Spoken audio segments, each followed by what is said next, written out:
66만 6천 원. 이 숫자가 얼음처럼 차가운 강철못이 되어 사회자의 매끄러운 목소리를 뚫고 하객들의 위선적인 박수 소리를 뚫고 정확하게 내 고막에 밝혔다. 세상이 웅 하고 울리더니 고요해졌다. 내 얼굴에 걸려있던 약혼식을 위해 수없이 연습했던 더할 나위 없이 완벽했던 미소가 산산이 조각나기 시작했다. 그리고 부서져 내렸다. 나는 심지어 내 피부 아래 혈액이 끔찍한 속도로 늙어가는 것까지 느낄 수 있었다. 내 곁에 선 명목상의 내 약혼자 박준서, 그의 손바닥에서 흘러나온 땀이 내 드레스를 축축하게 적셨다. 그것은 끈적끈적하고 비겁한 온도였다. 그는 나를 보지 않았. 그는 감히 나를 쳐다보지 못했다. 그것으로 충분했다. 나는 모든 것을 깨달았. 무대 위 촌스러운 개량 한복을 차려입 얼굴에 두꺼운 분을 바른 저 여자, 나의 예비 시어머니 김순자 여사. 그녀는 여전히 자신이 직접 연출한 이 멋진 쇼를 만끽하고 있었다. 그녀는 마이크를 쥔 채 그 영악한 눈은 두 자루의 수수용 메스처럼 내 굳어버린 얼굴 위를 오가며 저울질했다. 그 눈빛에는 숨길 수 없는 계산과 잔인하리만치 희열에 찬 만족감이 서려 있었다. 그녀는 감상하고 있었다. 자신이 쥐고 흔들게 될 이 며느리감이 자신이 공들여 설계한 치욕 앞에서 어떻게 조금씩 무너져 내리는지, 그리고 마침내 굴복하는지를. 객석에서는 준서의 둘째 고모와 셋째 이모가 눈빛을 교환했다. 그들의 입가에 번지는 미소는 마치 생선을 훔치는데 성공한 고양이 같았다. 나의 부모님 두 분의 얼굴에는 바로 전 순간의 미소가 그대로 머물러 있다가 이제는 얼어붙은 조각상처럼 변해 있었다. 망연자실, 그리고 경악, 뜨거운 피가 발바닥에서부터 정수리까지 세차게 솟구쳤다. 손가락은 얼음장처럼 차가워졌고 걷잡을 수 없이 미세하게 떨려왔다. 분노? 아니, 그 단어는 너무 가볍다. 그것은 배신, 치욕, 그리고 거대한 슬픔이 뒤섞인 불꽃이었다. 내 이성을 거의 잿더미로 태워버릴 듯한. 3년을 만났다. 나는 우리 사이가 사랑이라고 믿었다. 알고 보니 그들 눈에 나는 고작 66만 6천 원에 싸구려로 포장해서 데려가려는 사기극의 대상이었을 뿐이다. 그리고 우리 부모님이 준비하신 20억 상당의 신혼집이야말로 이 사기극의 진짜 전리품이었던 것이다. 아주 좋아. 모든 사람의 시선이 김순자 여사의 의기양양한 얼굴에 집중되어 있을 때 나는 움직였다. 나는 준서의 손을 놓았다. 그 손이 마치 인도해댄 것처럼 격렬하게 움찔했다. 나는 한 걸음 한 걸음 김순자 여사 앞으로 걸어갔다. 하이힐이 무대를 딛는 소리, 또각, 또각. 한 걸음 한 걸음이 모든 사람의 심장을 짓밟는 것 같았다. 나는 그녀를 보지 않았다. 대신 곧장 넋이 나간 사회자에게로 향했다. 그의 당황한 눈빛 속에서 나는 손을 뻗어 태연하게 그의 손에서 다른 마이크를 건네받았다. 지지직 하는 미세한 전류 소리가 당내의 죽음 같은 정적에 균열을 냈다. 나는 심호흡을 했다. 속은 들끓었지만 마이크를 쥔 손은 바위처럼 단단했다. 나는 몸을 돌려 마침내 김순자 여사를 정면으로 마주보았다. 어머님, 감사합니다. 내 목소리는 스피커를 통해 연회장 전체에 울려 퍼졌다. 맑고 안정적이었으며 심지어 알아채기 힘든 미소까지 머금고 있었다. 저희 젊은이들의 감정에 대한 부담을 덜어주셔서 정말 감사합니다. 나는 부담을 덜어주셔서라는 부분에 특별히 힘을 주어 말했다.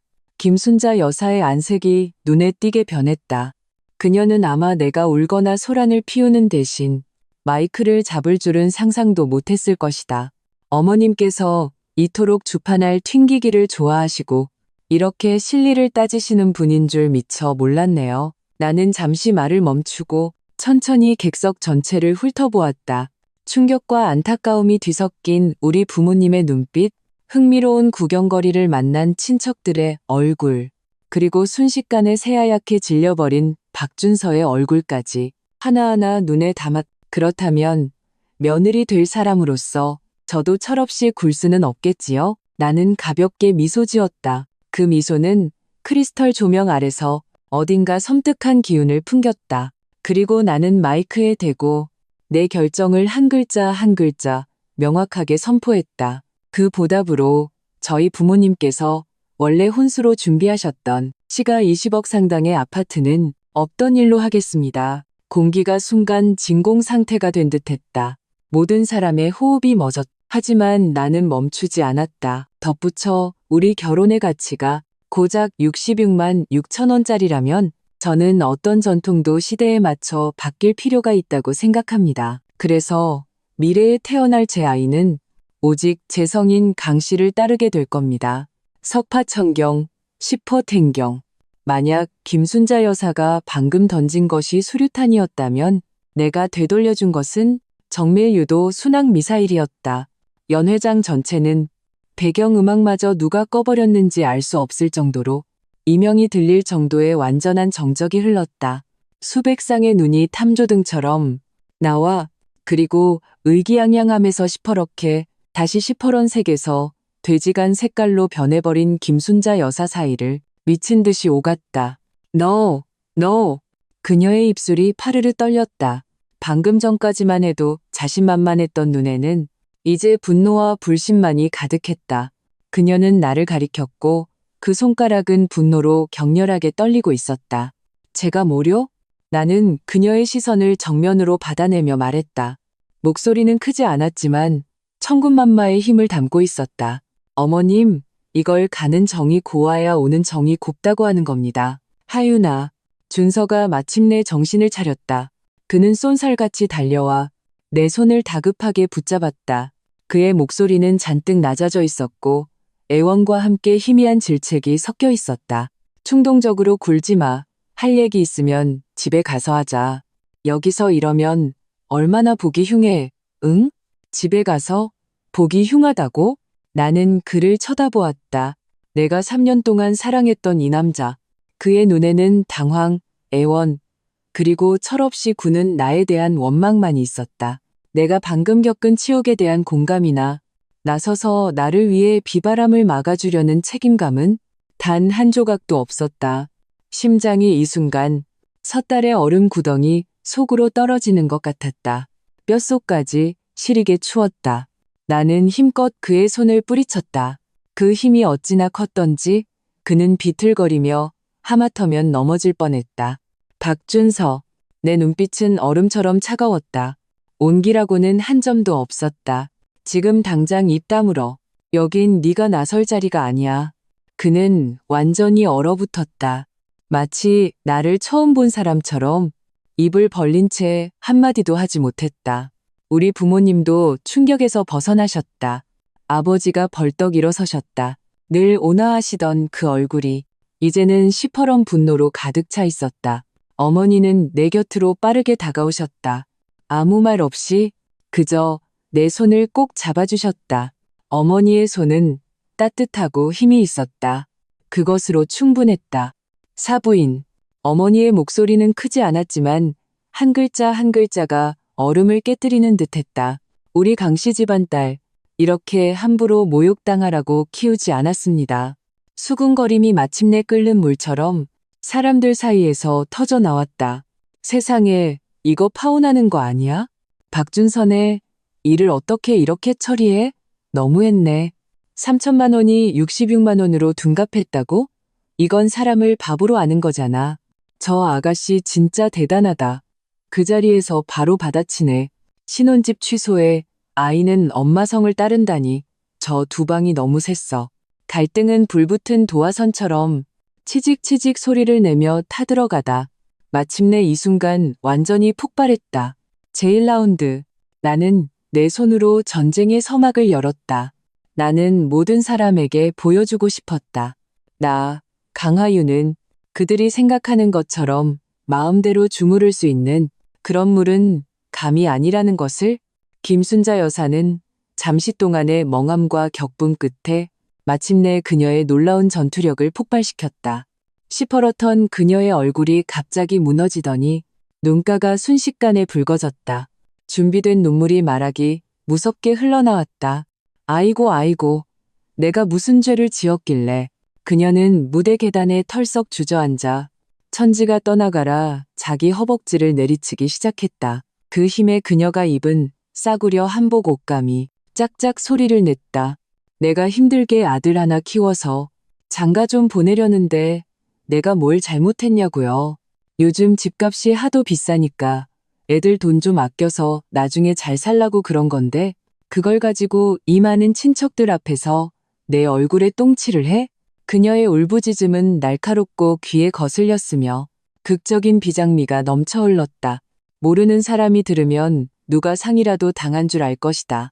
하윤아, 강하윤, 네가 아직 시집도 오기 전에 벌써 시험이 목에 올라타서 똥을 싸려고 들어? 이건 날 죽이려는 거고 우리 박씨 집안대를 끊으려는 거 아니냐고. 참으로 감동적인 비련의 여주인공 납셨다. 만약 보름 전 우리 부모님 앞에서 가슴을 치며 예단비는 한 푼도 깎을 수 없습니다. 이건 저희가 하윤이에 대한 존중과 애정을 보여주는 겁니다. 라고 장담하는 그녀의 말을 내 귀로 직접 듣지 않았더라면 오늘 나는 그녀의 이 서툰 연기에 깜빡 속을 뻔했다. 그녀는 울면서 아주 의도적으로 부들부들 떠는 동작으로 그녀의 번쩍이는 핸드백에서 반듯하게 접힌 종이 한 장을 꺼냈다.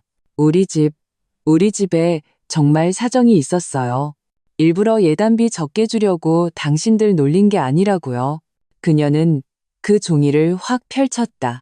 놀랍게도 그것은 병원 진단서였다. 보세요. 다들 보시고 판단 좀 해주세요. 그녀는 그 종이를 높이 쳐들었다. 마치 도덕의 명령 깃발이라도 되는 양. 동정과 효도라는 이름으로 나와 내 뒤에 우리 집안 전체를 올가매려는 속셈이었다. 우리의 아빠 몸이 계속 안 좋았는데 얼마 전에 심각한 심장병 진단을 받았어요. 의사 말이 수술비만 수억 원이 든다는데 우리가 예단비로 준비했던 돈을 전부 그 사람 목숨 구할 돈으로 썼다고요. 그래서 정말 3천만 원을 마련할 수가 없었어요. 그녀는 눈물을 흘리며 호소했지만 그 눈은 나를 죽일 듯이 노려보고 있었다.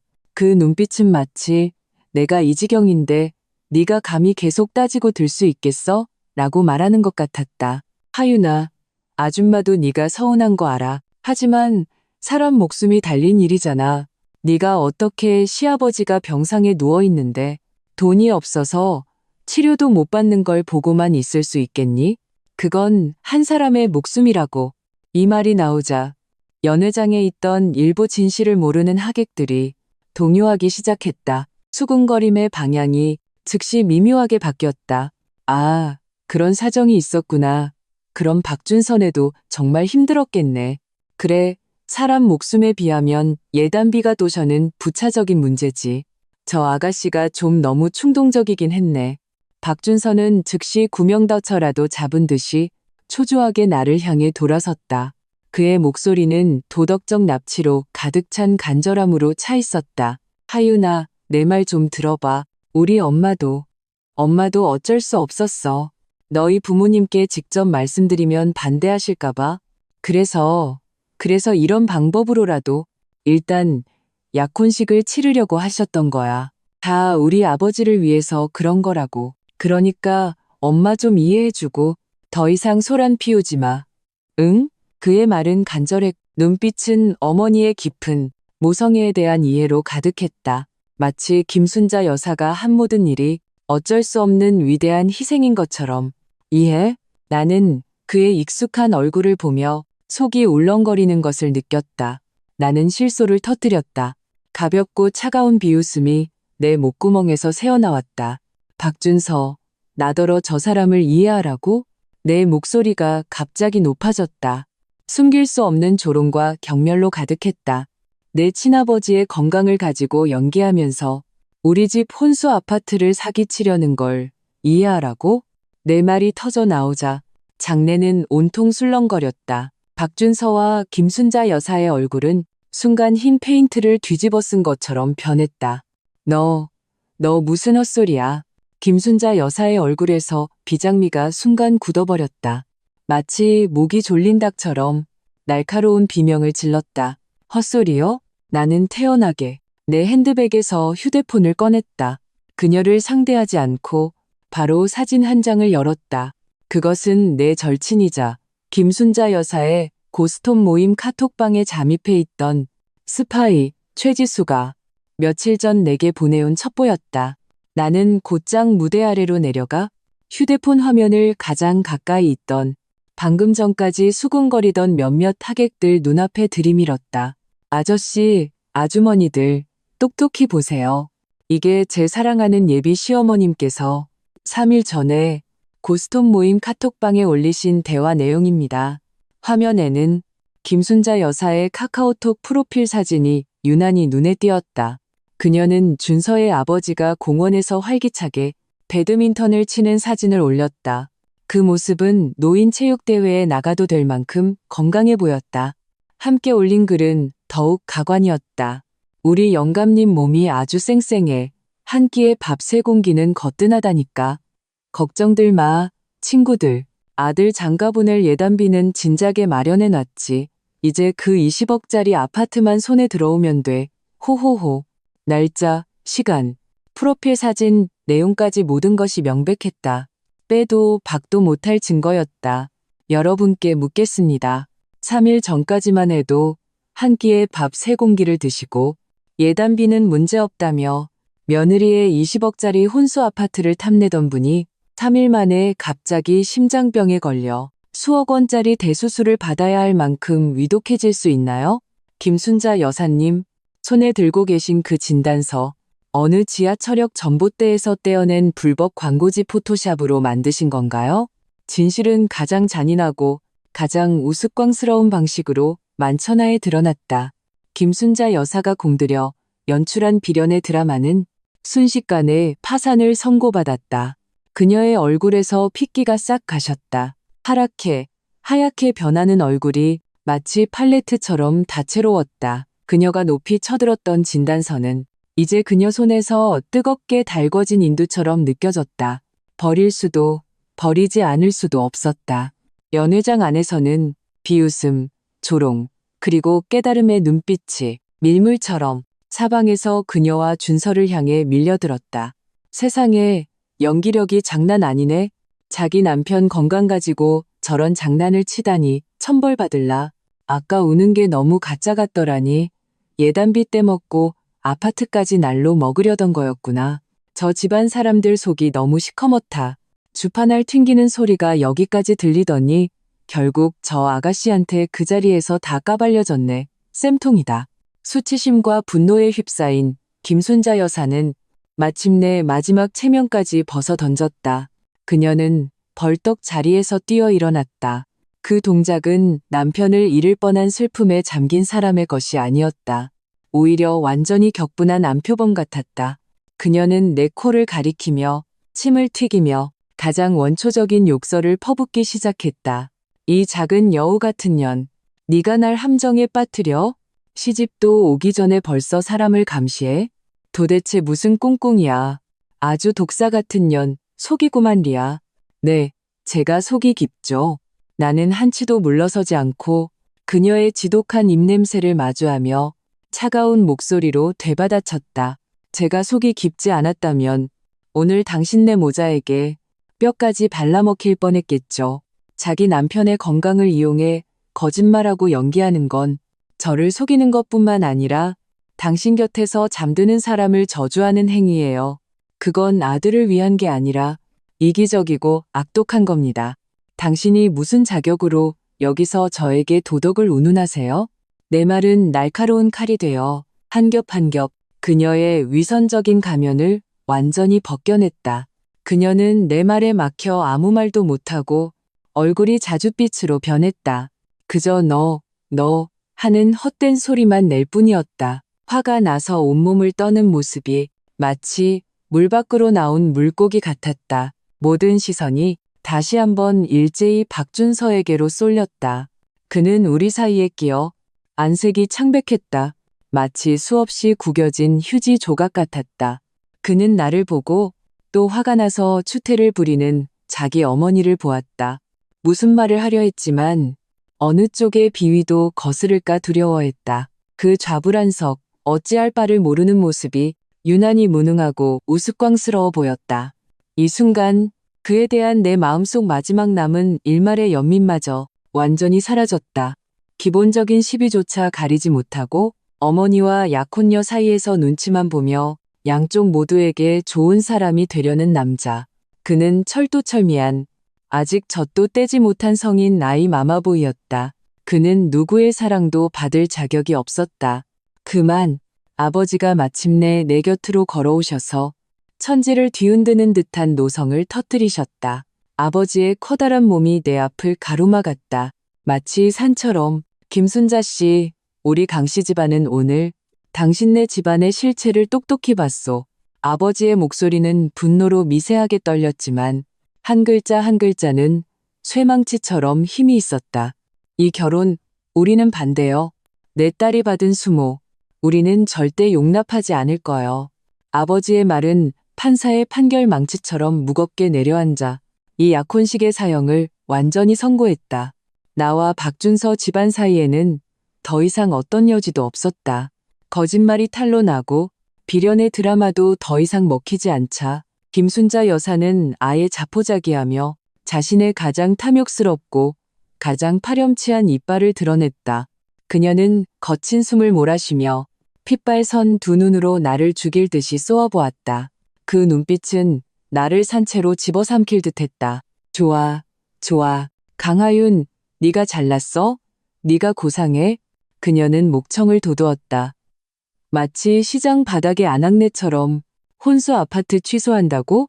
아이가 내 성을 따른다고? 그래, 좋아. 그녀는 세게 허벅지를 한번 치더니 얼굴에 기이하고 뒤틀린 미소를 띄었다.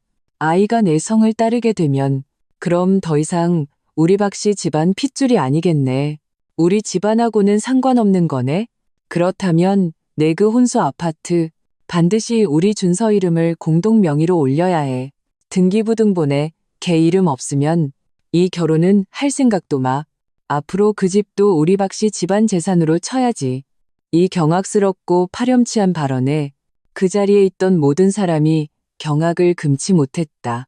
심지어 박준선의 친척들조차도 얼굴에 믿을 수 없다는 표정과 당혹감을 드러냈다. 나는 그녀의 이신들린 강도 같은 논리에 기가 막혀 웃음이 나올 지경이었다. 결국 이것이 오늘 그녀가 벌인 이 대서사시의 최종 목적이었던 것이다.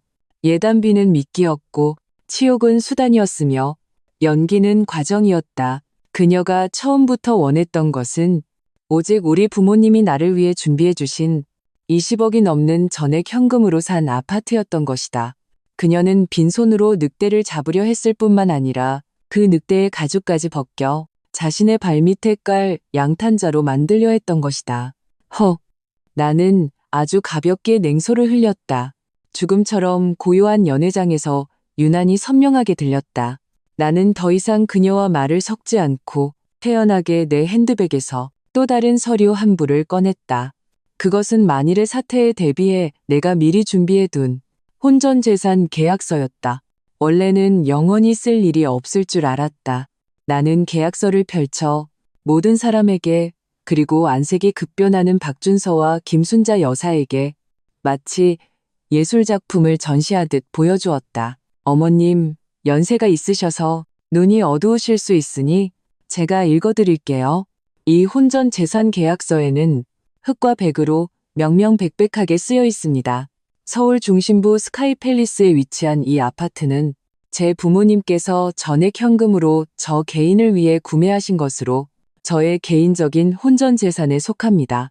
등기부등본에는 오직 저, 강하윤, 한 사람의 이름만 기재될 것이며 어머님의 보물 같은 아들 박준서 씨와는 단 1원도 관계가 없습니다. 나는 일부러 박준서 앞으로 걸어가 그의 이름이 서명된 그 계약서를 거의 그의 얼굴에 닿을 듯이 들이밀었다. 준서야, 기억나? 내 목소리는 아주 낮았지만 마치 수많은 강철 바늘이 그의 귓속을 파고드는 것 같았다. 이 계약서, 우리가 한창 사랑할 때 네가 먼저 나에게 안정감을 주고 싶다며 꼭 서명해야 한다고 했었지. 네가 사랑하는 건 나라는 사람이지 우리 집 돈이 아니라고 했었잖아. 진정한 사랑은 집으로 증명할 필요가 없다고. 이걸 서명하는 건 나에 대한 너의 사랑이 얼마나 순수하고 사심 없는지 증명하기 위해서라고 했었지. 한때 나를 감동시켜 맞이 않았던 달콤한 말들이 이제 내 입에서 한 글자 한 글자 내뱉어질 때마다 마치 독을 바른 칼날처럼 그의 심장을 난도질했다. 그의 위선적인 가면을 조각조각 찢어발겼다. 박준서의 얼굴은 새하얗게 질렸다가 시퍼렇게 다시 시퍼렇게 변했다가 잿빛이 되었다. 그는 그 계약서를 보고 그 위에 자신이 직접 휘갈겨 쓴 이름을 보며 입술을 격렬하게 떨었다. 한마디도 하지 못했다.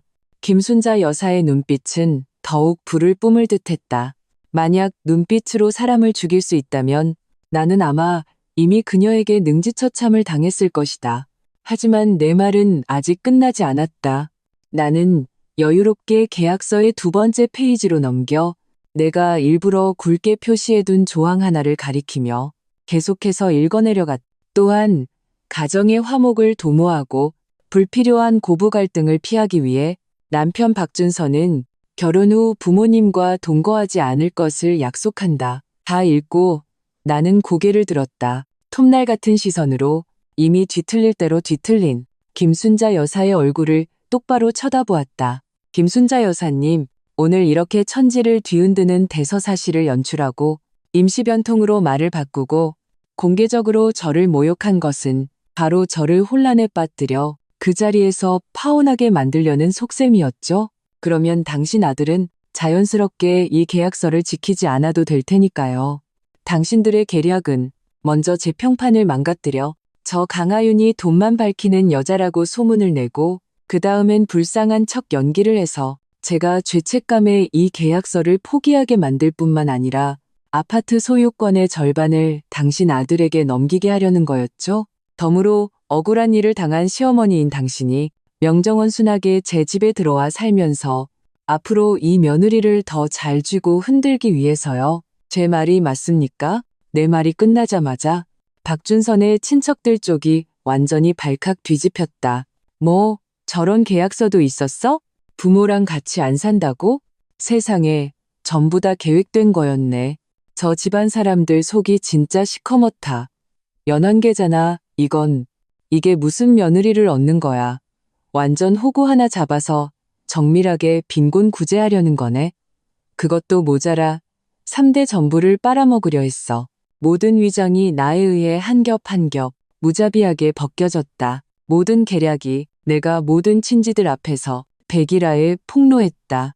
김순자 여사가 공들여 설계한 함정은 나에 의해 그 자리에서 완전히 해체되었. 그녀와 그녀의 보물 같은 아들은 철두철미한 탐욕스럽고 어리석은 광대가 되었다. 나는 더 이상 거의 광기에 가까운 그녀의 얼굴을 보지 않았다.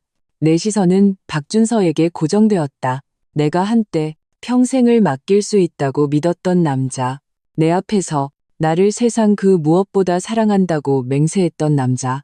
지금 그는 고개를 숙이고 사형 선고를 기다리는 죄수처럼 나를 쳐다볼 용기조차 없었다. 나는 그를 보았. 두려움에 떨리는 그의 속눈썹을 보았고 양심의 가책으로 굳게 담은 그의 입술을 보았다. 내 마음속 마지막 남은 일말의 사랑마저 완전히 꺼져버렸다. 오직 끝없는 실망과 고통스러운 슬픔만이 남았다. 내 목소리는 아주 낮았다. 깃털처럼 가벼웠지만 전례 없는 단호함과 냉기를 담고 있었다. 박준서, 마지막으로 하나만 물을게. 이 모든 것, 예단비를 바꾸는 것부터 내 엄마의 연기, 그리고 내가 아파트를 포기하도록 압박하는 것까지 그녀의 모든 계획, 너도 알고 있었지? 심지어 나는 잠시 말을 멈추고 한 글자 한 글자 가장 잔인한 질문을 던졌다. 너도 참여했지? 그렇지? 시간은 이 순간 마치 음소거 버튼이 눌린 것처럼 멈췄다. 그는 고개를 들지 않았다. 그는 나를 보지 않았다. 그는 그저 침묵했다. 숨막히는 암묵적인 동의의 침묵으로 내 모든 질문에 답했다. 그 침묵은 만근의 쇠망치처럼 내 마음속에 있던 한때 사랑이라 불렸던 조각상을 무참히 박살냈다. 가장 미미한 가루로 만들어버렸다. 내가 굳건한 사랑이라고 믿었던 것이 알고 보니 그들 모자가 공모하여 내 개인 재산을 노리고 벌인 상업 사기극에 불과했다. 그리고 나는 그 계략에 빠진 어리석기 짝이 없는 양이었던 것이다. 눈물이 마침내 눈眶에서 미친 듯이 맴돌았다. 하지만 나는 억지로 참아냈다. 단 한 방울도 흘리지 않았다. 이런 인간 쓰레기들 앞에서 울 수는 없었다. 그것은 너무 값싼 행동이었다. 나는 심호흡을 했다. 온몸에 힘을 다해 마지막으로 그 차가운 마이크를 들어 올렸다. 나는 모든 하객들에게 그리고 나를 역겹게 만든 이 모자에게 최종 판결을 선고했다. 오늘의 약혼은 이 시간부로 종료되었음을 선언합니다. 이 혼사는 무효입니다. 현장은 아수라장이 되었다. 김순자 여사는 완전히 이성을 잃었다. 네가 감히 그녀는 비명을 지르며 마치 완전히 격분한 암컷 짐승처럼 손톱을 세우고 내게 달려들었다. 그 두툼한 손을 들어 내 뺨을 후려치려 했다. 내가 이 여우 같은 년을 때려 죽일 거야. 내 아들 앞길을 망친 년, 아버지가 쏜살같이 내 앞을 가로막아 번개처럼 그녀가 휘두른 손목을 움켜쥐었다. 마치 쇠집게처럼 꺼져. 아버지의 노성은 한 아버지의 모든 분노와 보호 본능을 담고 있었다. 그 소리에 연회장 전체의 크리스털 샹들리에가 윙윙거렸다. 김순자 여사는 아버지의 무서운 기세에 온몸을 부르르 떨었다. 그녀는 미친 듯이 발버둥 쳤지만 도저히 빠져나올 수 없었다. 이 황당하기 짝이 없는 약혼식은 마침내 가장 추하고 가장 비참한 방식으로 막을 내렸다. 나는 더 이상 그 모자의 추악한 발악을 보지 않았다. 나는 몸을 돌려 어머니의 팔짱을 끼고 모든 사람의 시선 속에서 뒤도 돌아보지 않고 나를 역겹게 만든 이 장소를 빠져나왔다. 뒤에서 들려오는 소란, 욕설, 그리고 수군거림은 모두 썰물처럼 빠져나가 더 이상 나와는 아무런 상관이 없었다. 호텔 문을 나서는 순간 밤바람이 얼굴에 스쳤다. 뼛속까지 시리게 차가웠다. 어머니는 내 손을 꼭 잡고 아무 말 없이 그저 나를 조용히 품에 안아주셨다. 아버지는 당신의 양복 재킷을 벗어 분노로 미세하게 떨리는 내 어깨에 걸쳐주셨다. 나는 어머니의 따뜻한 품에 얼굴을 묻었다. 억지로 버티고 있던 강인함이 마침내 이 순간 무너져 내릴 것 같았다. 하지만 나는 여전히 울지 않았다. 나는 그저 고개를 들어 밤하늘에 이지러진 달을 보며 나지막이 말했다. 아빠, 엄마, 죄송해요. 두 분 얼굴에 먹칠을 했어요. 아버지가 내 어깨를 토닥여 주셨다. 목소리에는 안타까움과 자책이 가득했다. 바보 같은 소리 마라. 죄송해야 할 사람은 우리야. 우리가 사람을 제대로 못 봐서 네가 이렇게 큰 상처를 받게 했으니. 하윤아, 너 오늘 정말 잘했어. 어머니가 바람에 헝클어진 내 머리카락을 정리해 주셨다. 눈빛에는 확고함과 자랑스러움이 가득했다. 우리 강씨 집안 딸이라면 마땅히 그런 줏대가 있어야지. 그런 억울한 꼴 당하고 살 수는 없어. 그 결혼 안 하면 그만이야. 세상에 좋은 남자는 널렸어. 박준서 하나 없다고 큰일 나지 않아. 가족의 지지는 따뜻한 난류처럼 순간 내 마음속 모든 한기를 몰아냈다. 그래, 내가 슬퍼할 게 뭐가 있나? 나는 그저 나를 계산하고 나약하고 무능한 마마보이를 잃었을 뿐이다. 하지만 그는 진심으로 그를 사랑하고 그와 함께 평생을奮斗할 동반자를 잃었다. 그리고 그가 평생 벌어도 사기 힘들지도 모르는 아파트 한 채도 어떻게 봐도 손해는 그쪽이었다. 나는 휴대폰을 꺼내 무표정하게 박준서의 모든 연락처를 카카오톡, 전화번호, 모든 SNS를 하나하나 전부 차단하고 삭제했다. 그리고 내 절친이자 종군 기자인 최지수에게 카카오톡 메시지를 보냈다. 지수야, 시작해. 봐줄 필요 없어. 휴대폰 저편에서 지수는 거의 바로 답장을 보냈다. 오케이 이모티콘 하나와 폭탄에 불을 붙이는 이모티콘 하나. 나는 알았다. 박준서 집안의 진짜 좋은 구경거리는 이제 막 시작되었다는 것을. 약혼식에서의 소동은 바이러스처럼 상상 이상의 속도로 친척들과 지역 커뮤니티에 미친 듯이 퍼져나갔다. 현장에 있던 하객들은 모두 스마트폰을 가지고 있었고 그들은 이 천국에서 지옥으로의 놀라운 반전을 직접 목격했다. 휴대폰에 녹화된 영상과 찍힌 사진들은 가장 직접적이고 반박할 수 없는 증거가 되었다. 그리고 내 절친 최지수는 전투력이 폭발하는 여론 조작의 대가였다.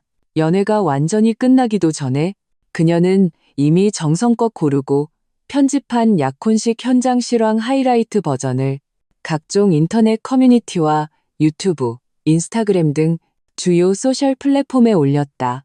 영상에는 김순자 여사가 의기양양하게 66만 6천 원을 선포할 때의 그 추악한 얼굴과 내가 침착하게 반격하며 조리 있게 선언하는 모습이 극명하고 충격적인 대비를 이루었다.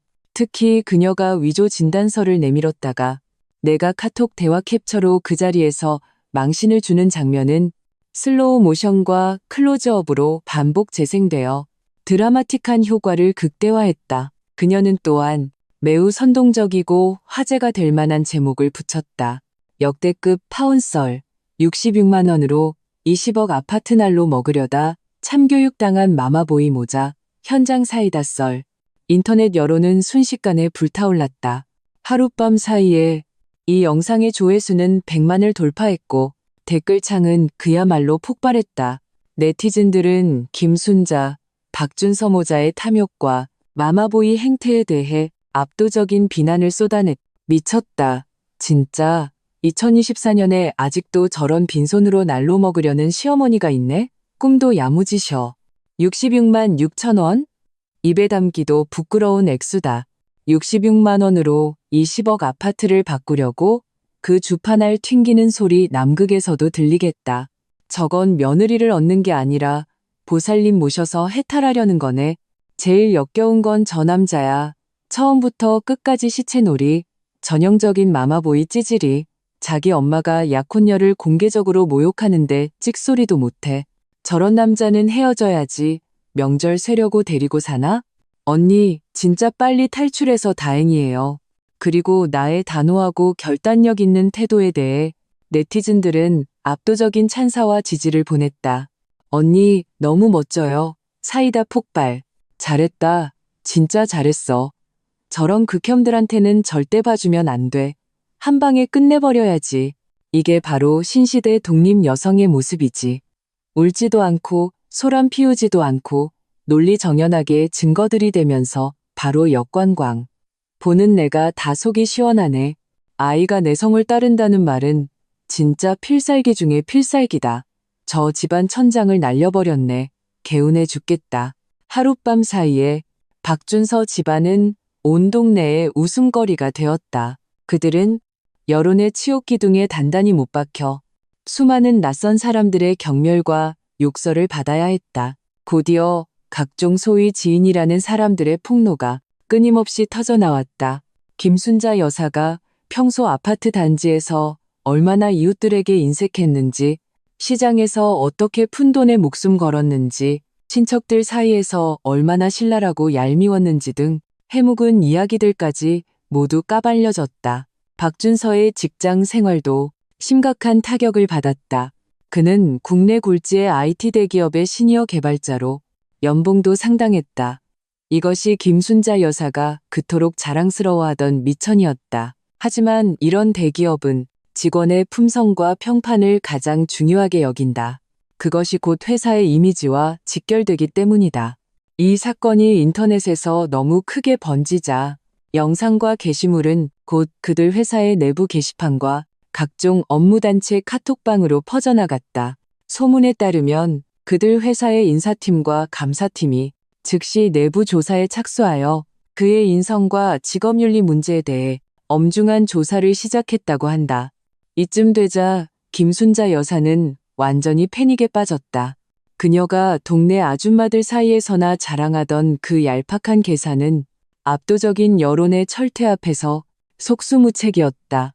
그녀는 미친 듯이 내게 전화를 걸기 시작했다. 하지만 전화가 이미 차단된 것을 확인하고는 다른 모르는 번호로 바꿔가며 내게 악독하고 더러운 욕설 문자를 계속해서 보내왔다. 강하윤, 이 재수없는 년, 곱게 죽지 못할 거다. 네가 내 아들 인생을 다 망쳤어. 이 독한 년. 너는 처음부터 계략을 꾸민 꽃뱀이야. 우리를 함정에 빠뜨렸어. 당장 인터넷에 있는 거 다 지워. 안 그러면 너랑 나랑 끝장이야. 내가 귀신이 되어서도 널 가만두지 않을 거야. 나는 휴대폰 화면에 떠 있는 그 추잡한 말들을 무표정하게 바라보았다. 마음에는 아무런 파동도 일지 않았다. 심지어 약간 웃음이 나올 뻔했다.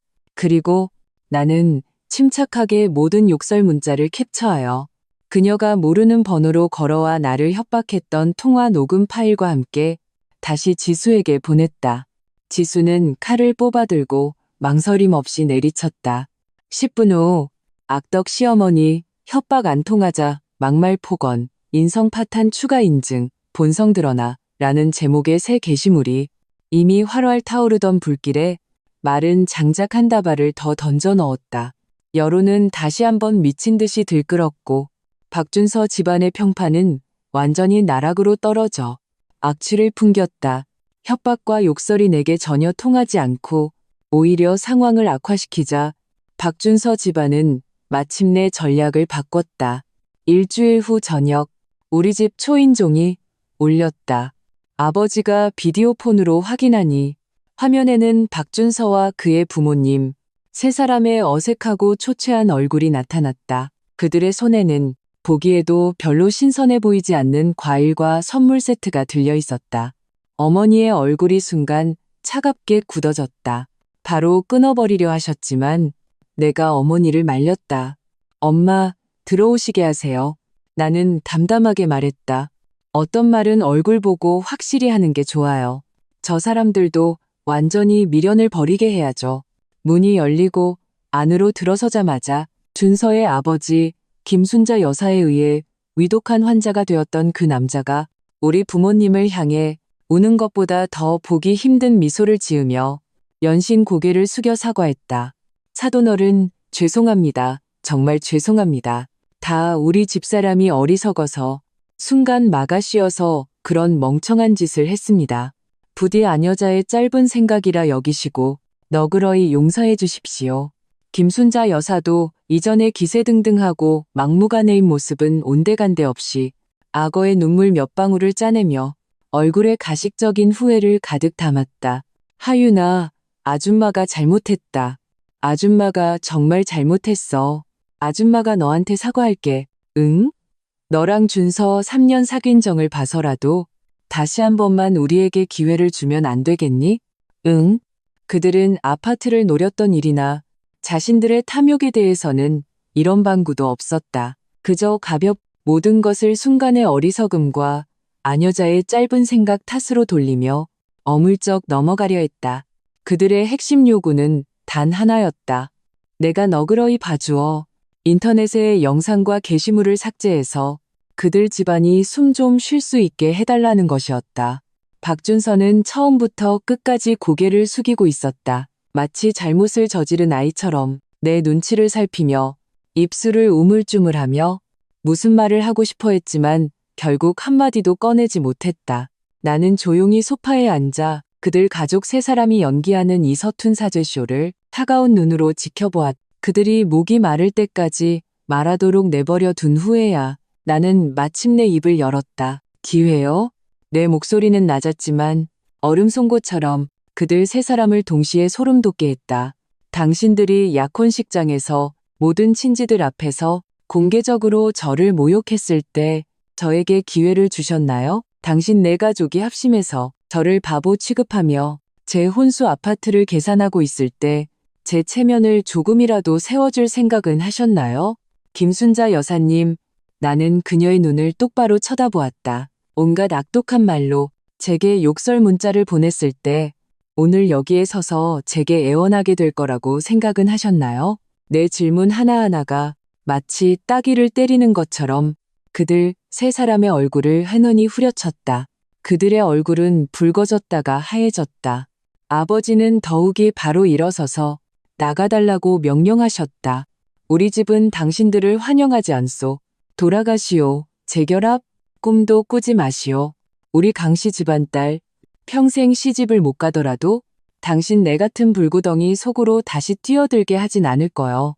우리 가족의 태도가 이토록 강경하고 조금의 여지도 없다는 것을 본 김순자 여사의 마지막 위장마저 마침내 무너져 내렸다.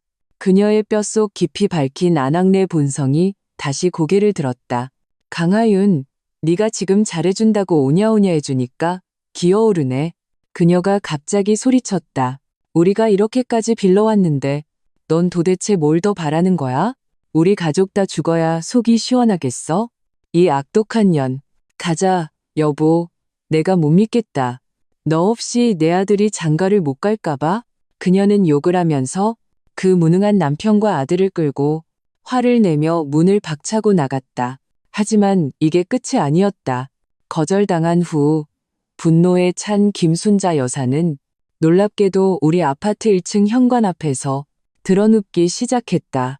바닥을 치며 큰 소리로 울부짖으며 우리 강씨 집안이 어떻게 힘으로 사람을 괴롭히고 자신들 가족을 죽음으로 내몰고 있는지 호소했다. 그녀의 쩌렁쩌렁한 울음소리에 곧 아파트 이웃들이 고개를 내밀고 구경하기 시작했다. 어머니는 화가 나서 온몸을 떨며 내려가서 그녀와 따지려 하셨다. 내가 다시 어머니를 말렸다. 저런 막무가내와 상대하면 같이 욕하며 자신의 품격만 떨어뜨릴 뿐이고 오히려 그녀의 의도에 말려드는 것이다. 나는 그저 조용히 휴대폰을 들어 3개의 숫자를 눌렀다. 네, 110이죠? 여기는 5호 아파트 X동입니다. 어떤 분이 저희 아파트 현관 앞에서 소란을 피우고 큰 소리로 울면서 아파트 치안과 저희 가족의 정상적인 생활을 심각하게 방해하고 있습니다. 와서 처리 좀 해주세요. 경찰의 출동 속도는 내 생각보다 빨랐다. 10분도 안 되어 경광등을 번쩍이는 경찰차가 우리 아파트 앞에 섰다. 제복을 입고 엄숙한 표정을 한 경찰관들 앞에서 김순자 여사의 드러눕기 작전은 순식간에 무력화되었다. 경찰관에게 엄중한 구두 경고를 받고 그녀의 행위가 이미 공공질서문란 혐의에 해당할 수 있다는 고지를 받자 김순자 여사는 마침내 바람 빠진 풍선처럼 시들어버렸다. 그녀는 집안 망신과 경찰서에 끌려가는 두려움 사이에서 결국 전자를 택했다. 이웃들의 경멸과 구경하는 눈빛 속에서 그녀는 잿빛 얼굴로 남편과 아들에게 끌려나갔다. 이로써 박준서 집안은 완전히 체면을 잃고 겉과 속 모두를 잃었다. 그날 밤 나는 오랫동안 업데이트하지 않았던 카카오톡 프로필을 바꿨다. 나는 단 한 문장만 올렸다. 배경사진은 조명 아래 유난히 붉게 보이는 레드와인 한 잔이었다. 뿌린 대로 거두는 법. 이제 시작일 뿐. 그 아래 지수가 바로 폭탄 이모티콘으로 답했다.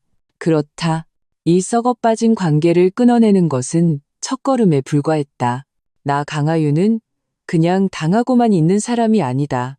나는 이 탐욕스럽고 어리석은 모자가 그들의 소행에 대해 감당하기 힘든 진짜 대가를 치르게 할 것이다. 이 전쟁은 아직 끝나지 않았다. 여론의 압박과 나의 경찰 신고라는 강경한 수단은 2번의 강력한 펀치가 되어 박준서 집안을 완전히 KO시켰다. 김순자 여사는 마침내 며칠 동안 조용해졌고 더 이상 찾아와 괴롭히지 않았다. 하지만 나는 알았다. 그녀의 성격상 이것은 폭풍전의 고요함일 뿐이라는 것을. 그녀는 결코 이대로 물러서지 않을 것이다. 아니나 다를까 박준서 쪽에서 곧 새로운 움직임이 있었다. 그는 우리 공동의 친구들을 통해 내게 메시지를 전달하며 관계를 회복하려 시도했다. 내용은 늘 그렇듯 몇 가지 레퍼토리였다. 자신이 잘못했고 후회하고 있으며 당시에는 엄마에게 세뇌당해 정신이 나갔었다고, 마음속에 가장 사랑하는 사람은 여전히 나라고, 다시 한 번만 기회를 달라고 애원했다. 심지어 사람을 통해 전하기를 내가 용서만 해준다면 당장 우리 집에 와서 석고대죄라도 하겠다고 했다. 예단비는 한 푼도 깎지 않고 오히려 더 줄 수도 있으며 그 혼전 계약서도 인정하고 앞으로는 절대 엄마가 우리 사이에 끼어들지 못하게 하겠다고. 친구를 통해 전해 듣는 이 말들에 나는 그저 헛웃음만 나왔다. 진작에 그럴 것이지 왜 이제 와서. 세상에서 가장 값싼 것은 뒤늦은 애정과 후회다. 나는 친구에게 명확하게 전해달라고 했다. 하윤이가 그랬어. 좋은 말도 한두 번이지 돌아선 마음은 잡는 게 아니라고. 하물며 넌 이미 속까지 썩어버린 걸 이라고. 나에게 완전히 재결합의 여지가 없다는 것을 확인한 후 박준서는 마침내 그의 마지막 패를 그리고 그의 가장 진실된 모습을 드러냈다. 그는 내게 긴 이메일을 보내왔다. 이메일의 내용은 더 이상 애원과 참회가 아니었다. 그것은 노골적인 협박이었다. 그는 우리가 지난 3년간 연애했던 모든 순간들을 인질로 삼았다. 내가 그에게 했던 사적인 이야기들, 우리가 함께 갔던 장소들을 세세하게 나열했다. 심지어 그는 자신이 우리 사이의 일부 사적인 사진과 영상을 가지고 있음을 암시했다. 이메일의 마지막에 그는 본색을 드러냈다. 하윤아, 나는 이런 데까지 가고 싶지 않았어. 하지만 네가 정말 나를 막다른 길로 몰아넣을 거야? 나 이 일 때문에 회사에서 정직 처분당했어. 내 앞날은 이미 망가졌다고. 만약 네가 계속해서 인터넷에 글들을 지우지 않고 여론을 잠재우지 않는다면 그럼 미안하지만 나도 모든 사람이 진짜 네가 어떤 사람인지 알게 해줄 수밖에 없어. 그때 가서는 우리 둘 다 좋을 거 없어. 같이 파멸하는 거야. 이 협박과 파렴치함으로 가득 찬 이메일을 보며 내 온몸의 피가 순간 얼음처럼 차가워졌다. 나는 한때 깊이 사랑했던 남자가 이렇게까지 비열해질 수 있다는 것을 상상도 해본 적이 없었다. 그는 마마보이일 뿐만 아니라 철두철미한 인간 쓰레기, 사회의 암적인 존재였다. 거대한 분노와 역겨움 끝에 나는 오히려 완전히 냉정해졌다. 파멸, 박준서, 너 자신을 너무 과대평가했구나. 네가 손에 쥔 것이 왕의 패라고 생각하겠지만 내 눈에는 그것은 한낱 휴지 조각에 불과하다. 나는 그의 이메일에 답장하지 않았다. 그의 협박에 겁먹지도 않았다. 나는 곧장 이 이메일을 그대로 인쇄했다. 그리고 나는 한 사람에게 전화를 걸었다. 그는 내 대학 시절 선배인 한지혁. 지금은 유명 로펌의 에이스 변호사로 특히 명예훼손 분쟁과 사이버 불링 사건 처리에 능했다. 선배, 저 좀 곤란한 일이 생겨서 도움 좀 받고 싶어요. 한지혁 선배의 로펌에서 나는 사건의 전말을 그 협박 이메일을 포함하여 모두 있는 그대로 그에게 이야기했다. 지혁 선배는 다 듣고 나서 안경 너머의 눈에 차가운 빛이 스쳤다. 그는 금태 안경을 고쳤으며 냉정하고 전문적으로 분석했다. 하윤 씨, 겁먹을 필요 없어요. 이 이메일은 명백한 협박 및 공갈에 해당합니다. 그가 말하는 사적인 사진과 영상, 만약 그가 감히 유포한다면 그가 직면하게 될 것은 단순한 도덕적 비난이 아니라 명백한 형사 책임입니다. 지금 우리가 해야 할 일은 두 가지입니다. 첫째, 제가 변호사 명의로 즉시 그에게 내용 증명을 발송하여 모든 협박, 공갈 및 괴롭힘 행위를 즉시 중단할 것을 엄중히 경고할 것입니다. 그렇지 않으면 우리는 즉시 법적 절차를 개시할 것입니다. 둘째, 지역 선배의 입가에 차가운 미소가 걸렸다. 이런 사람을 상대하는 가장 좋은 방법은 공격이 최선의 방어라는 겁니다. 그가 당신을 사회적으로 매장시키고 싶어 한다고요? 그렇다면 우리가 먼저 그에게 사회적으로 매장당하는 맛이 어떤 건지 보여주죠. 나는 즉시 그의 뜻을 알아차렸다. 박준서는 대기업에서 일했고 직급도 낮지 않았다. 그가 맡았던 프로젝트는 대부분 회사의 핵심 사업 기밀과 관련이 있었다. 그리고 우리가 연애하던 기간 동안 그는 자신의 능력을 과시하기 위해 한두 번이 아니라 의도적이든 아니든 자신이 책임지고 있는 프로젝트의 세부 사항을 내게 흘린 적이 있었다. 심지어 한 번은 그가 회사 노트북을 집에 가져와 야근을 하며 자신이 자랑스러워하는 코드와 프로젝트 구조도를 내게 보여준 적도 있었다. 그때 나는 사랑의 달콤함에 빠져 그가 매우 대단하다고만 생각했다. 하지만 지금 생각해보니 그 모든 것이 그가 회사의 엄격한 기밀 유지 협약을 위반한 명백한 증거였다. 더 중요한 것은 박준서는 자존심이 강한 사람이라 항상 회사가 자신에게 주는 대우가 자신의 능력에 미치지 못한다고 생각했다. 그는 심지어 나와 전동료 한 명과 함께 회사의 기술과 자원을 이용하여 몰래 자신들만의 프로젝트를 개발하고 있으며 프로젝트가 성숙하면 나가서 독립할 계획이라고 말한 적도 있었다. 이 행위는 단순한 기밀유지 협약 위반이 아니었다. 이것은 노골적인 회사 이익을 해치는 업무상 배임 행위였다. 선배, 알겠습니다. 내 눈에 복수의 불꽃이 타올랐다. 어떻게 해야 할지 알겠어요. 그날 오후 단호한 어조의 내용 증명이 전자 및 서면 두 가지 방식으로 박준서의 손에 전달되었다. 소문에 따르면 그가 내용 증명을 받았을 때 완전히 넋이 나갔다고 한다. 그는 아마 내가 그의 협박에 겁먹기는커녕 오히려 법적 무기로 반격할 줄은 상상도 못했을 것이다. 그리고 다른 한편으로 나도 행동을 개시했다. 나는 익명의 이메일 계정을 사용하여 내가 알고 있는 박준서가 회사 자원을 이용하여 개인 프로젝트를 개발하고 회사 사업 기밀을 유출한 모든 세부 사항을 상세한 제보 자료로 정리했다. 신빙성을 높이기 위해 나는 그가 예전에 내게 보여주었던 프로젝트 구조도를 기억해 복원한 그림과 그의 창업 파트너의 이름과 연락처를 특별히 첨부했다. 그리고 나는 이 제보 메일을 그들 회사 최고위층의 감사팀과 CEO의 공개 이메일 주소로 직접 발송했다. 나는 실명으로 할 필요가 없었다. 내가 제공한 단서만으로도 충분히 정확했기 때문이다. 그들 회사의 내부 감사팀이 조금만 조사하면 단서를 따라가면 반드시 진실을 밝혀낼 수 있을 것이다. 이 모든 것을 끝내고 나는 컴퓨터를 끄고 길게 한숨을 내쉬었다. 박준서, 너 나랑 같이 죽고 싶다고 했지?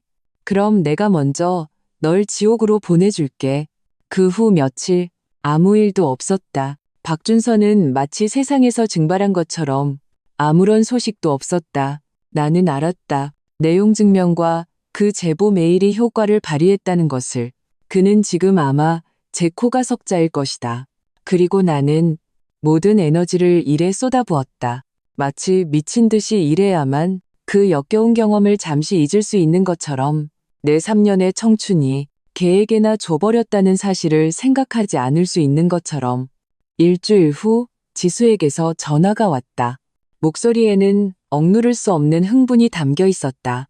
하윤아, 대박, 완전 사이다. 그 쓰레기 박준서 회사에서 해고됐대.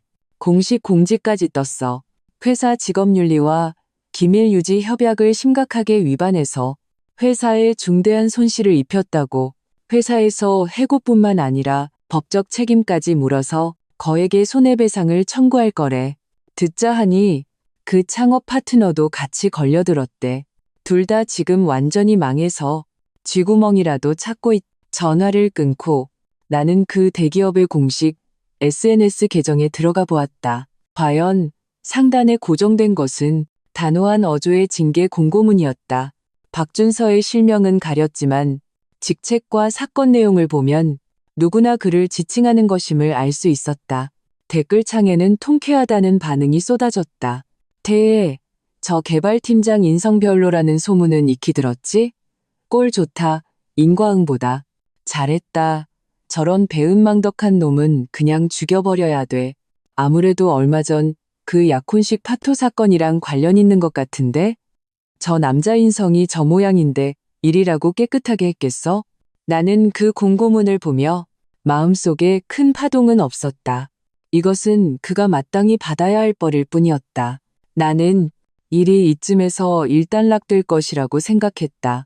박준서는 그가 자랑스러워하던 직장을 잃고 거액의 배상금을 짊어지게 되었다. 김순자 여사의 계략도 완전히 물거품이 되었다. 그들 가족은 자신들의 탐욕과 어리석음에 대해 참혹한 대가를 치렀다. 하지만 나는 여전히 김순자라는 여자의 밑바닥을 과소평가하고 있었다. 박준서가 해고된 바로 다음 날 전혀 예상치 못한 사람이 내 회사를 찾아왔다. 그 사람은 박준서의 둘째 고모, 바로 그 약혼식장에서 셋째 이모와 함께 나를 보며 통쾌하다는 미소를 지었던 그 여자였다. 그녀는 내 회사 건물 앞에서 나를 기다리다 나를 보자마자 달려들어 눈물 콧물을 흘리며 내 손을 붙잡았다. 하윤아, 고모가 빌게. 제발 준서 좀, 우리 집안 좀 살려줘. 걔 회사에서 잘리고 엄청난 돈까지 물어줘야 해. 걔 아빠는 그 충격으로 쓰러져서 입원까지 했다고. 우리 집 지금 정말 막다른 길이야? 응? 그녀의 연기는 김순자 여사와 판박이었다. 위선과 계산으로 가득했다. 나는 차갑게 내 손을 빼내고 무표정하게 그녀를 쳐다보았다. 그건 당신들이 자초한 일이에요. 저와는 상관없습니다. 어떻게 너랑 상관이 없어. 그녀는 내가 동요하지 않자 즉시 태도를 바꾸었다. 목소리도 날카로워졌다. 네가 일을 그렇게 크게 벌이지만 않았어도 준서가 회사에서 잘릴 일이 있었겠어? 너라는 여자는 어떻게 심성이 이렇게 악독하니? 그래도 3년이나 사귄 정이 있잖아. 저한테 정을 운운하지 마세요. 당신들은 그럴 자격 없어요. 나는 더 이상 그녀와 말을 섞기 싫어. 몸을 돌려가려 했다. 그녀는 미친 사람처럼 내 팔을 단단히 붙잡고 큰 소리로 외치기 시작했다. 주변의 동료들이 모두 쳐다보았다. 강하윤, 너 못 가. 오늘 우리 집에 대한 해명을 해야 해. 내가 말하는데 네가 계속 이렇게 우리를 몰아붙이면 우리도 모든 걸 다 폭로할 거야. 너랑 준서가 사귈 때 있었던 추잡한 일들 전부 내 회사 상사랑 동료들한테 다 말할 거라고. 다들 네가 어떤 인간인지 똑똑히 보게 해줄 테니까.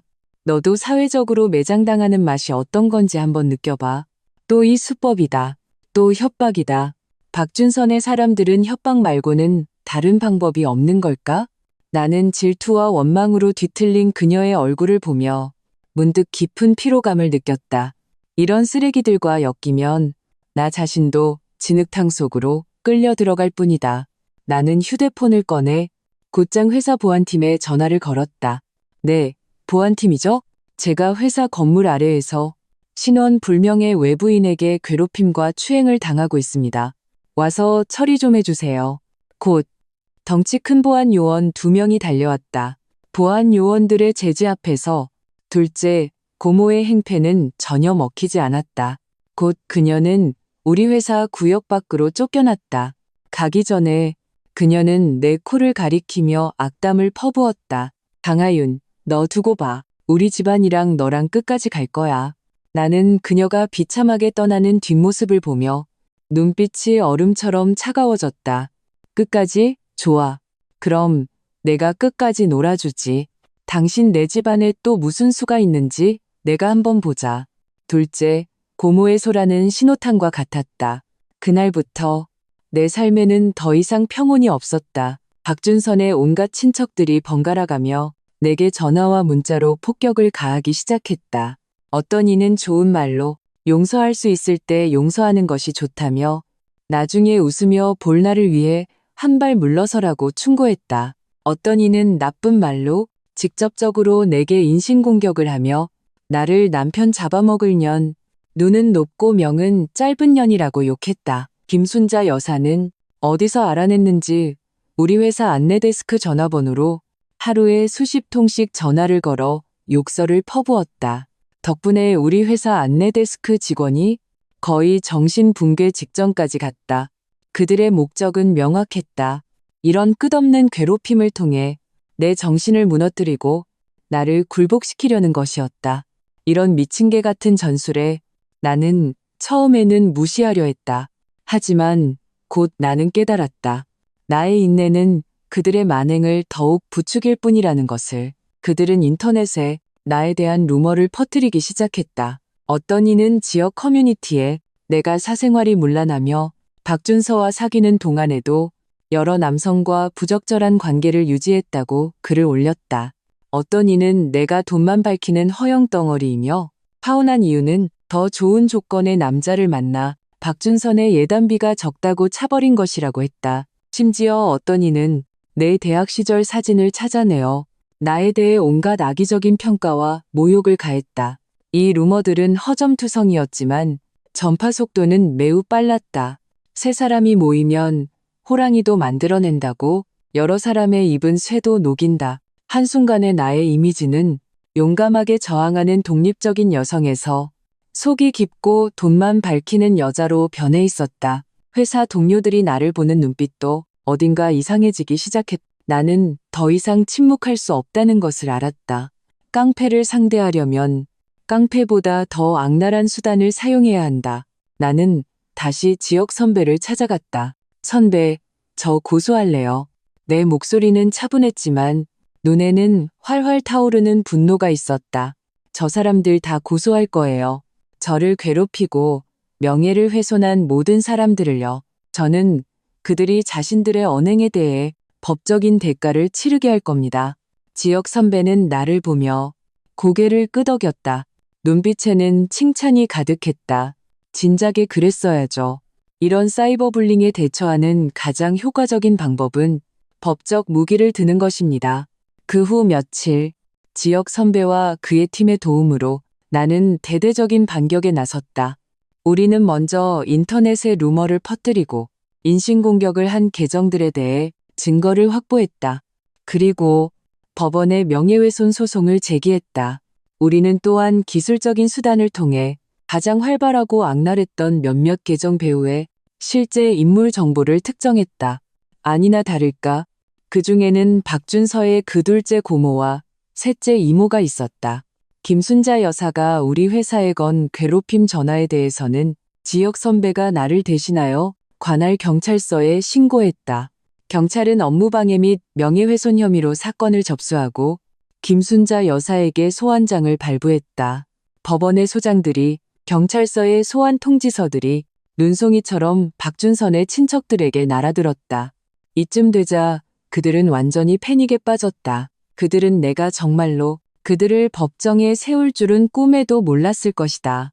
이전에 인터넷에서 신나게 욕하던 키보드 워리어들은 법원 소장을 받는 순간 즉시 꼬리를 내렸다. 박준서의 둘째 고모와 셋째 이모는 더욱이 겁에 질려 다리가 풀렸다. 밤새 사람을 통해 우리 부모님을 찾아와 울며불며 소송을 취하해달라고 빌었다. 그들은 단지 순간적으로 어리석었고 김순자 여사에게 선동당했을 뿐이라고 했다. 그리고 김순자 여사는 경찰서 소환장을 받는 순간 집에서 드러누워 발악을 했. 절대 경찰서에 가지 않겠다고 버텼다. 결국 경찰이 직접 집에 찾아가서야 그녀를 강제로 데려갈 수 있었다. 증거가 명백하고 영향이 악랄했기 때문에 김순자 여사는 최종적으로 행정구류 15일에 처벌을 받았다. 그녀가 수갑을 차고 경찰차에 오르는 순간 그 곱게 관리된 얼굴에 마침내 경악과 후회의 표정이 드러났다. 하지만 나는 알았다. 모든 것이 너무 늦었다는 것을. 그녀가 직접 일으킨 이 전쟁은 그녀가 약혼식장에서 나를 모욕하기로 결정한 그 순간부터 이미 결말이 정해져 있었다. 그리고 한때 나를 평생 사랑하겠다고 맹세했던 그 남자, 박준서는 처음부터 끝까지 다시는 나타나지 않았다. 나는 그가 회사의 거액 배상금을 갚기 위해 자신 명의의 유일한 차를 팔고 빚더미에 앉았다고 들었다. 그의 인생은 구름 위에서 나락으로 떨어졌다. 하지만 나는 그에 대해 더 이상 어떤 동정심도 없었다. 불쌍한 사람에게는 반드시 미워할 만한 구석이 있는 법이다. 이 모든 것은 그가 자초한 일이다. 김순자 여사가 구류되었다는 소식은 마치 강력한 폭탄처럼 박준선의 친척들을 완전히 KO시켰다. 그들은 마침내 깨달았다. 내가 장난하는 것이 아니라는 것을. 나 강하유는 정말로 그들이 자신들의 행위에 대해 대가를 치르게 할 것이라는 것을. 법원 소장을 받은 친척들은 하나같이 겁에 질려 내 변호사인 지역 선배에게 먼저 연락하여 법정박 합의를 모색하기 시작했다. 그들의 요구는 간단했다. 우리가 소송을 취하해 준다면 그들은 인터넷에 공개적으로 사과문을 발표하고 사실을 바로잡으며 나의 정신적 피해를 보상하겠다는 것이었다. 이런 기회주의자들에게 나는 마음 약해지지 않았다. 지역 선배의 조언에 따라 우리는 합의 조건을 제시했다. 첫째, 반드시 영상의 형태로 그들이 이전에 루머를 퍼뜨렸던 모든 플랫폼에 공개적으로 내게 사과하고 자신들이 사실을 날조하고 악의적으로 명예를 훼손했음을 인정해야 한다. 영상은 최소 한 달 이상 상단에 고정되어야 한다. 둘째, 각자 나에게 정신적 피해 보상금으로 5천만 원을 지급해야 한다. 이 조건은 그들에게 살을 깎는 고통이었겠지만 법정에 서서 전과 기록을 남기는 것보다는 이것이 최선의 결과였다. 결국 그들은 모두 이를 악물고 우리의 조건에 동의했다. 곧 한동안 인터넷에는 기이한 풍경이 펼쳐졌다. 박준서의 둘째 고모, 셋째 이모, 사촌 형수, 외삼촌 등 이전에 인터넷에서 나를 죽일 듯이 비난했던 친척들이 모두 사과 영상을 녹화했다. 영상 속에서 그들은 모두 죽을 상을 하고 카메라를 향해 자신들이 어떻게 김순자 여사의 선동에 넘어가 인터넷에서 나에 대해 근거 없는 비방과 공격을 했는지 인정하고 나의 용서를 구했다. 이 장면은 우스꽝스러우면서도 통쾌했다. 한때 그들에게 선동되었던 네티즌들은 이 사과 영상을 보고 순식간에 태도를 바꿔 그들에게 새로운 비난을 퍼붓기 시작했다. 헐, 대반전. 완전 콩가루 집안이네. 내가 그랬잖아. 저 언니는 돈만 밝히는 여자처럼 안 보인다고. 알고 보니 이 극혐 친척들한테 똥물을 뒤집어 썼던 거네. 꼴 좋다. 언니의 정의 구현 지지합니다. 인터넷 악플러들은 이렇게 조져야 제맛이지. 이 인터넷 소동은 결국 나의 완승으로 끝났다. 나의 명예는 회복되었고 나를 상처 입혔던 사람들도 마땅한 대가를 치렀다. 그리고 나는 뜻밖에도 수억 원의 정신적 피해 보상금을 받게 되었다. 이 돈을 들고 나는 웃어야 할지 울어야 할지 몰랐다. 나는 지수에게 전화를 걸어 농담을 던졌다. 지수야, 나 김순자 여사한테 감사패라도 보내야 하는 거 아니냐? 나한테 새로운 부자 되는 길을 열어주셨잖아. 지수는 전화기 저편에서 배를 잡고 웃었. 그러게 말이야. 너 이제 우리 동네에서 유명한 정의 구현의 여왕이야. 앞으로 누가 감히 너한테 덤비겠어. 농담은 농담이었지만 내 마음속에는 그리 큰 기쁨은 없었다. 이 전쟁에서 나는 이겼지만 너무 많은 심력을 소모했다. 나는 그저 이 모든 것이 빨리 끝나기를 바랄 뿐이었다. 그러나 나무는 고요하고자 하나 바람이 그치지 않는 법. 내가 모든 것이 마무리될 것이라고 생각했을 때 한 사람의 등장이 다시 나의 평정을 깨뜨렸다. 그 사람은 바로 박준서였다. 그가 회사에서 해고되고 거액의 빚을 지고 김순자 여사가 구류되고 친척들이 모두 등을 돌린 후에 그는 마침내 상갓집 개처럼 내 앞에 나타났다. 그날 나는 막 퇴근하고 회사 지하 주차장에서 그가 내 차를 가로막았.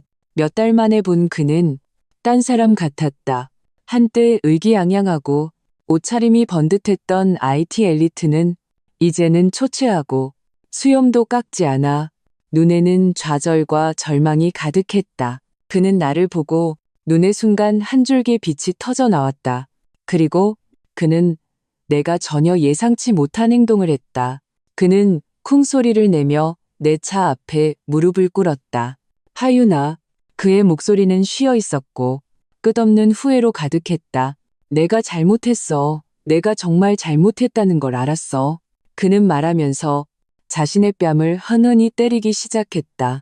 그 힘이 어찌나 센지 한 대 한 대 소리가 맞고 장량했다. 다 내 잘못이야. 내가 비겁했어. 내가 무능했어. 내가 우리 엄마, 그 멍청한 여자한테 세뇌당해서 그런 개 같은 짓을 한 거야.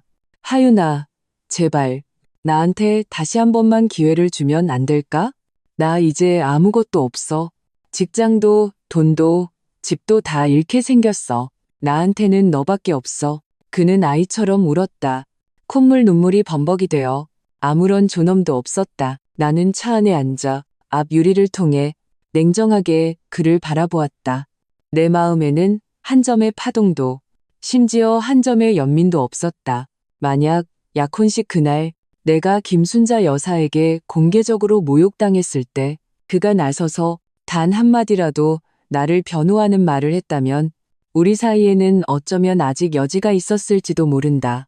하지만 그는 그러지 않았다. 그는 침묵을 선택했고 암묵적인 동의를 선택했으며 그 탐욕스러운 어머니와 함께 서는 것을 선택했다. 그 순간부터 우리 사이는 이미 끝난 것이었다. 이제 그가 막다른 길에 몰리자 그제야 나를 생각하고 내게 와서 애원한다. 이게 무엇인가? 사랑인가? 아니다. 이것은 물에 빠진 사람이 마지막 구명더처라도 잡으려는 본능일 뿐이다. 그리고 나는 그의 구명더처가 아니다. 나는 심지어 다시는 그의 이 역겨운 얼굴을 보고 싶지도 않다. 나는 차에서 내리지 않았다. 말도 하지 않았다. 나는 그저 휴대폰을 들어 조용히 112를 눌렀다. 네, 경찰이죠? 제가 5호 빌딩 지하 주차장에 있는데 어떤 남자가 제 차를 가로막고 있어요. 그가 땅에 무릎을 꿇고 있어서 제 통행에 심각한 방해를 주고 저도 매우 두렵습니다. 와서 처리 좀 해주세요. 박준서는 아마 내가 그의 무릎꿇음과 참회 앞에서 경찰에 신고할 줄은 상상도 못했을 것이다. 그는 멍하니 서 있었다. 우는 것조차 잊었다.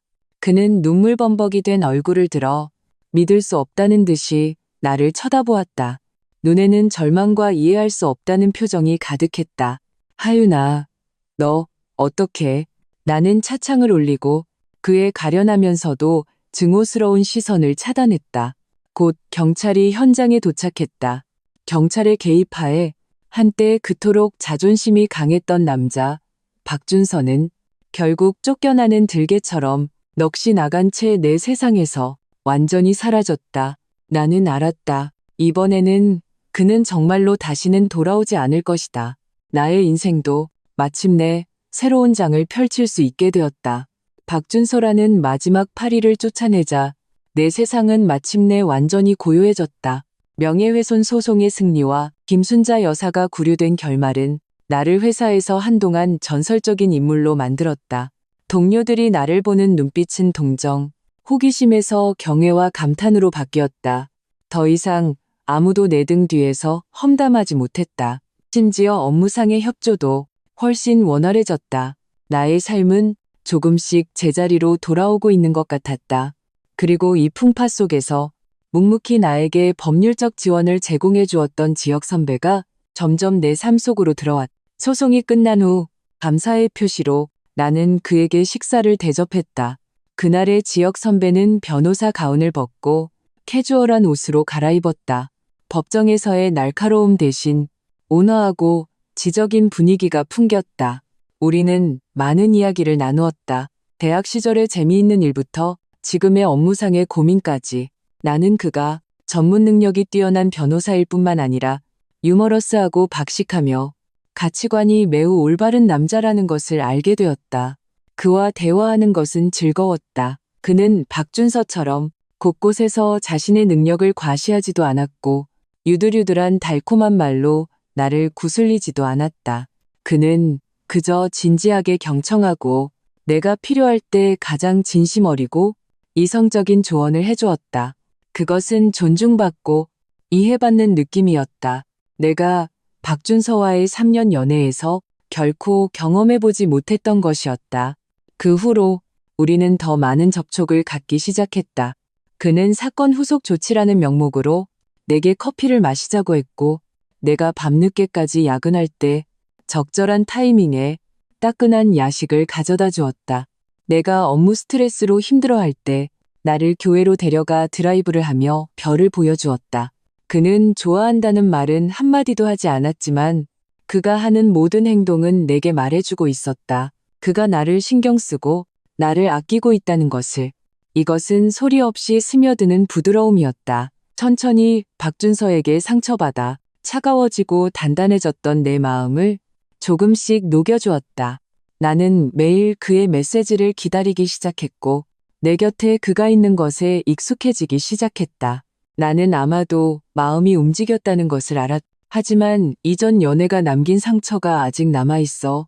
나는 다시 사람을 잘못 볼까봐 두려웠. 다시 같은 실수를 반복할까봐 두려웠. 나의 망설임과 퇴각을 지역 선배는 모두 보고 있었다. 그는 나를 재촉하지 않고 단지 내게 충분한 공간과 시간을 주었다. 그러던 어느 날 내가 중대한 프로젝트 때문에 연속으로 보름 동안 야근을 해서 몸과 마음이 모두 지쳐 있었다.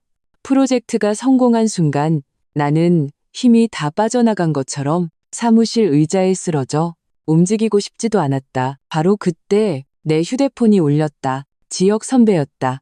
내려와요. 그의 목소리는 거절할 수 없는 부드러움을 담고 있었다. 나는 지친 몸을 이끌고 아래로 내려갔다. 회사 건물 아래 지역 선배의 차가 조용히 서 있었다. 그는 차 문을 열고 내게 미소 지었다. 타요. 데려갈 곳이 있어요. 그는 나를 바닷가로 데려갔다. 이미 심야였다. 바닷가에는 아무도 없었고 오직 파도가 백사장을 치는 소리와 하늘에 밝은 달만이 있었다. 우리는 나란히 백사장을 걸었다. 아무도 말을 하지 않았다. 바닷바람이 내 얼굴을 스치며 연일 쌓였던 피로와 짜증을 씻어주었다. 한참을 걷다가 지역 선배가 갑자기 멈춰서서 몸을 돌려 진지하게 나를 바라보았다. 그의 눈은 달빛 아래 놀라울 정도로 빛났다.